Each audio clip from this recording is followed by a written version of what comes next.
Michael Turner looked like every other proud father in Millbrook, until the night police found his baby lifeless in her crib, and the truth behind his calm smile began to unravel. Michael Turner had always been known as a quiet man. To the neighbors on Hawthorne Street, he was the image of a loving father, polite, soft-spoken, always mowing his lawn and waving at passing cars. His wife, Rebecca, often pushed a stroller down the sidewalk with baby Lily bundled inside, smiling at everyone who stopped to coo at the infant. To the outside world, the Turners were ordinary, almost picture-perfect. But behind their front door, something darker had begun to take shape slowly and silently. That October morning began like any other. The sun was barely up when police sirens shattered the calm.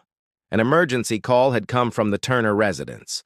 When first responders arrived, they found the front door slightly open, as if someone had left in a hurry. Inside, the air was thick and cold. Rebecca sat on the living room floor, her face pale and wet with tears. She couldn't speak. Her hands clutched a small blanket, as if holding on to the last piece of something precious. Upstairs, paramedics worked frantically in the nursery. The tiny pink room, once filled with soft toys and lullabies, had turned into a scene of chaos. Baby Lily lay motionless in her crib. Her delicate face was bruised, her body limp. Despite all efforts, she couldn't be revived. The lead paramedic exchanged a silent look with the police officer beside him, one that said everything words could not. A call went out to the coroner. Downstairs, Michael stood near the kitchen sink, staring at his trembling hands. He told officers it had been an accident, that Lily had rolled off the couch when he wasn't looking. His voice cracked with emotion, but the details didn't fit. Detective Sarah Klein, one of the first to arrive, scanned the room with trained eyes. The couch was low and soft, hardly the kind of fall that could cause such trauma. Her gaze moved to the baby monitor on the coffee table. The light was still on, recording. She picked it up and slipped it into an evidence bag. Then she noticed something else, a shattered glass on the kitchen floor, pieces glinting beneath the counter. Michael hadn't mentioned that. Neighbors gathered outside as yellow tape went up across the yard. Some whispered in disbelief, others clutched their children tightly. It didn't seem possible that something so horrifying could happen here in their quiet corner of town. But behind every drawn curtain, there were questions. Questions that no one wanted to say aloud. When the coroner's preliminary report came back that afternoon, the truth began to take shape. Lily's injuries were not consistent with a fall. There were deep bruises on her ribs and skull fractures that could only come from significant force. What had been reported as an accident was quickly becoming a crime scene. Detectives took Michael in for questioning, while Rebecca remained in shock, staring blankly into space as an officer tried to comfort her. By nightfall, word had spread across Millbrook. News vans parked along the street, their cameras pointed at the house that had once seemed so normal. The story of a father losing his temper in the middle of the night and a baby who never woke up began to unravel. In the shadows of that small brick home, the Turners' perfect image had shattered, leaving behind only silence, suspicion, and the faint echo of a cry that would never be heard again. Detectives began to piece together the final hours of Lily's life, tracing every movement in the Turner house from dusk until dawn. The investigation started with the timeline. According to Rebecca, they had eaten dinner around 7, watched television, and gone to bed just after 9. Michael had been restless, pacing the hallway and checking on Lily several times throughout the night. He said the baby had been fussy for days and wouldn't sleep unless he rocked her. To the officers, it sounded like the story of a tired father, but the evidence suggested more. The baby monitor footage, once reviewed, captured fragments of sound. Around 2:13 a.m., Lily's cries grew louder, almost desperate. Then came a sharp crash followed by silence. The video went blank for several minutes before static filled the screen. When investigators asked Michael about that moment, his explanation changed. First, he said he had accidentally dropped his phone near the crib. Later, he claimed the baby monitor had stopped working. Each version twisted slightly from the last, and the inconsistencies began to pile up. Forensic teams combed through every inch of the nursery. The crib rails showed faint traces of pressure marks, as if someone had gripped them tightly. A small stain on the carpet was found to contain alcohol residue, the same type Michael had purchased earlier that evening. Receipts from a nearby liquor store confirmed the transaction. A pattern of exhaustion, stress, and drinking was beginning to form, one that painted a far more troubling picture than simple negligence. Neighbors were interviewed, and one statement stood out. A woman living 2 houses away reported hearing muffled yelling sometime after 2 a.m. She thought it was a television left on too loud, but now she wasn't sure. Another neighbor, a retiree who often sat by his window at night, recalled seeing Michael outside barefoot around 3 a.m., standing in the driveway with his head in his hands. When the man had called out to ask if everything was all right, Michael had turned away without answering. Rebecca's behavior also began to draw attention. She appeared detached, almost mechanical, when speaking with detectives. At first, she seemed to defend her husband, insisting he loved Lily deeply and would never harm her. But when she was shown the autopsy report, her composure cracked. She admitted they had been arguing for weeks over money and Michael's drinking. He had lost his job at a construction company 2 months earlier, and the pressure had been mounting. Each night, Lily's cries seemed to push him closer to the edge. Detective Klein noted the fatigue etched into Rebecca's face, the hollow look in her eyes.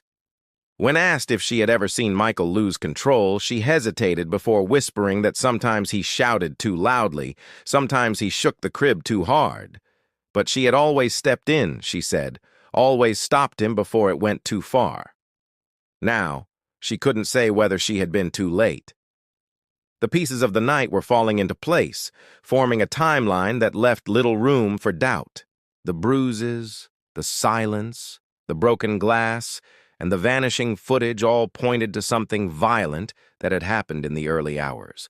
What no one could yet understand was what exactly had pushed Michael past the point of no return, or whether he had been the only one awake when it happened. The forensic lab became the center of the investigation, its sterile rooms filled with evidence bags marked Turner Case. Every small object from the house was being analyzed. The baby's blanket, the shards of glass, even the bottle left beside the crib. Technicians discovered traces of whiskey on the bottle's rim, not enough to harm a child, but enough to prove that Michael had been drinking while caring for Lily. It was another piece of the puzzle showing his unraveling state of mind that night. His fingerprints were everywhere, overlapping with smudges of Rebecca's, though hers appeared mostly on objects outside the nursery. Detectives built a picture of what had happened hour by hour. Michael had started drinking shortly after dinner. His phone record showed a series of late-night searches about how to stop a baby crying and why babies done to sleep. The searches ended just before 2 a.m. The next moment captured on the baby monitor, the loud thud, matched the time frame of Lily's fatal injuries. Forensic experts concluded that she had been struck with extreme force against a hard surface, her small body unable to withstand the impact. The violence was not prolonged, but explosive, an act of uncontrolled rage that ended almost instantly. When confronted with the evidence, Michael's calm exterior began to fracture. He admitted to drinking but denied harming his daughter intentionally. He claimed he had blacked out, that he remembered standing by the crib, trying to soothe her, and then everything went dark. To detectives, it sounded like another attempt to distance himself from the horror of his actions, but toxicology reports confirmed his blood alcohol level was well above the legal limit. It wasn't difficult to imagine him stumbling, losing patience, and lashing out in a moment he would never recall clearly again. News of the case spread quickly. Reporters camped outside the police station, hungry for details about the man accused of killing his infant daughter. Social media filled with outrage and speculation. Some called him a monster, others a man destroyed by his own failures. In Millbrook, parents held their children closer, uneasy with how ordinary Michael had once seemed. As the case built momentum, a crucial piece of evidence surfaced. Detectives discovered that the baby monitor's footage had been partially deleted before the police arrived. The missing segment was exactly 15 minutes long, the same period between Lily S.'s last cry and Michael S. 911 call. Digital forensics traced the deletion to a phone connected to the Monitor app. It wasn't Michael's. It was Rebecca's. The revelation changed everything.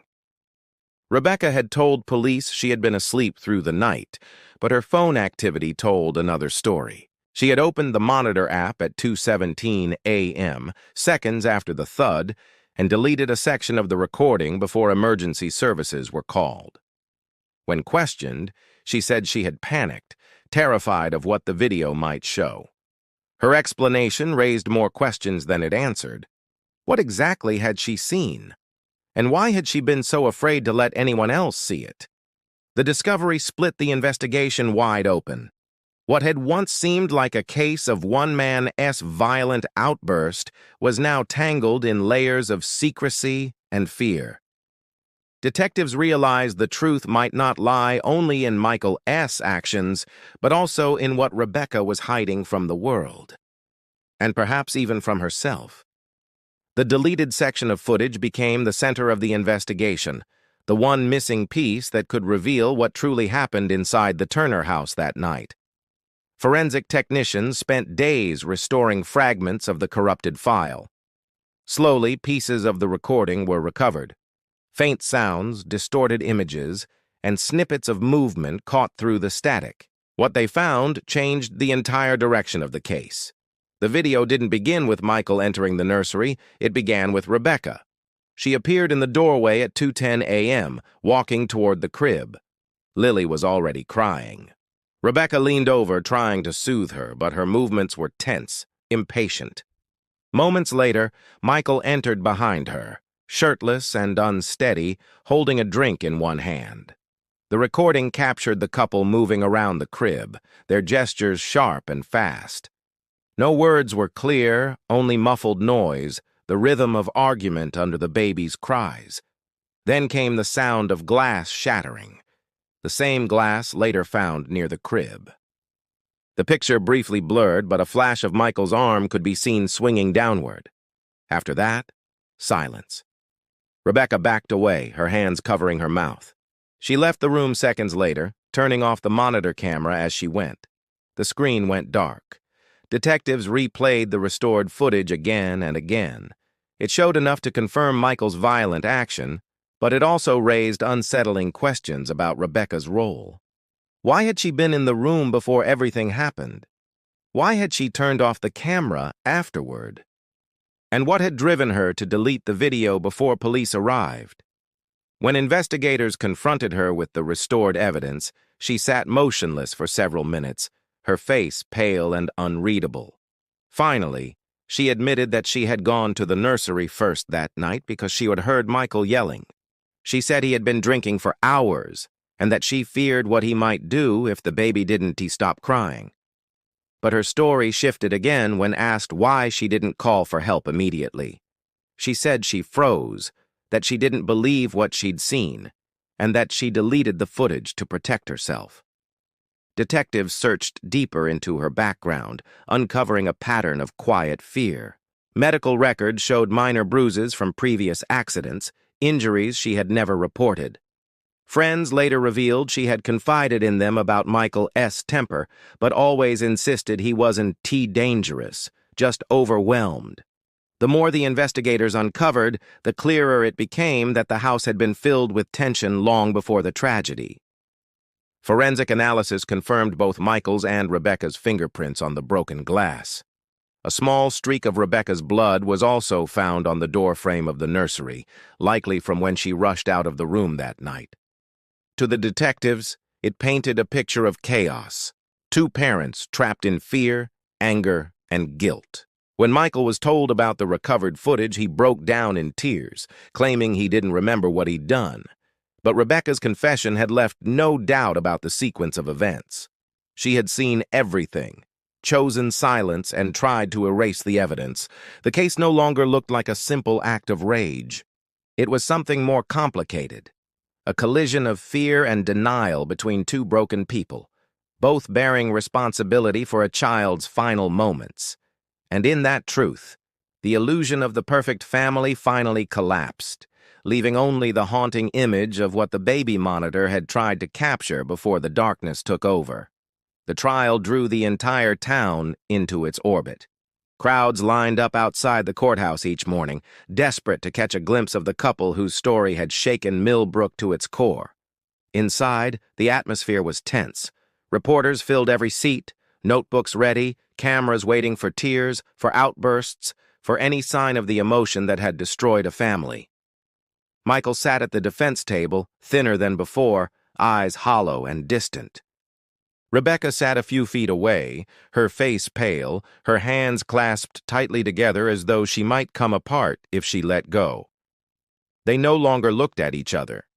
The prosecution laid out the evidence piece by piece, starting with the restored footage.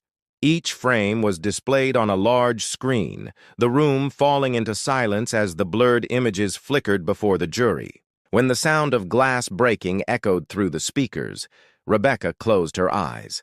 The prosecutor described the scene as an act of uncontrolled violence, fueled by alcohol and frustration.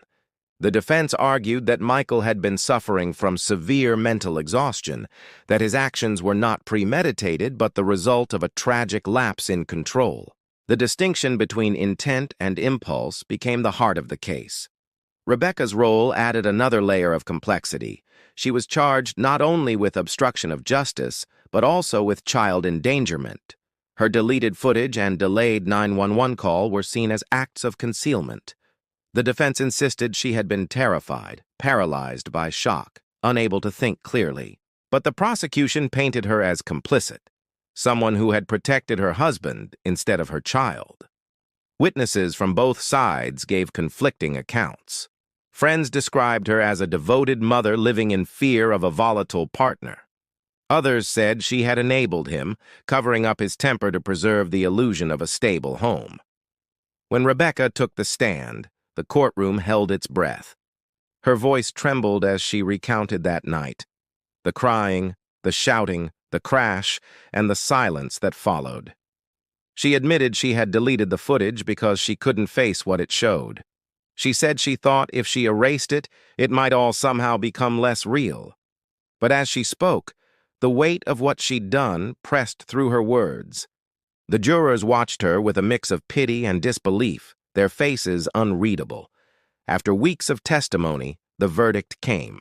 Michael was found guilty of second-degree murder, sentenced to life in prison with the possibility of parole after 25 years.